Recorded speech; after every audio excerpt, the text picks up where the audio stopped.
লবণ, মরিচের গুঁড়া, জিরার গুঁড়া, ধনিয়ার গুঁড়া আর আগে তো রসুন পেঁয়াজ তেল দিয়েছি। এখন এই চিংড়িগুলো আমি টুকরা টুকরা করে এর মধ্যে দিয়ে ঢাকা দিয়ে দেবো।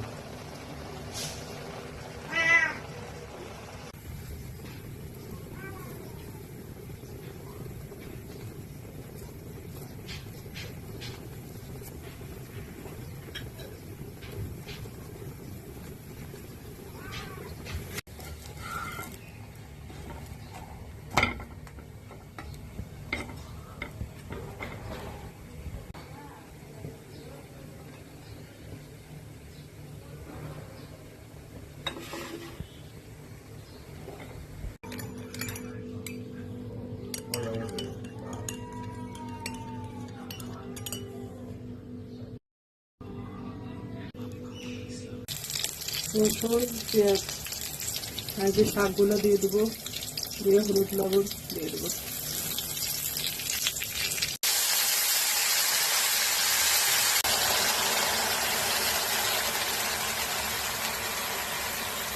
দেখো আমি মাছগুলো সুন্দর করে কেটে, আমি ফ্রোজেন থাকা অবস্থায়, বরফ থাকা অবস্থায় সুন্দর করে কেটে নিয়েছি,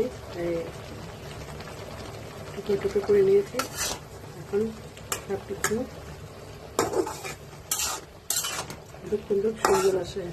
আর দেখা যায় একটা দিন এই বড় বড় আস্তে আস্তে দিলে, বড় বড় আস্তে দিয়ে আমি করি খুব কম করি। আমি মাছটা যদি দেই, ছোটো মাছ দিলে সবচেয়ে ভালো হয়, নদীর চিংড়িটা দিলে।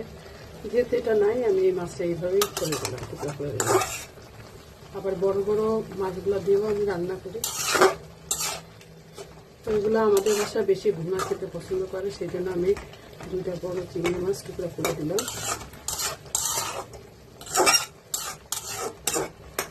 সুন্দর একটা স্বাদ আসবে। হয়ে গেছে আমার চিংড়ি মাছ দিয়ে লাল শাক। আমরা এরকম ঝোল ঝোল একটু একটু খাই, আমার কাছে ভালো লাগে।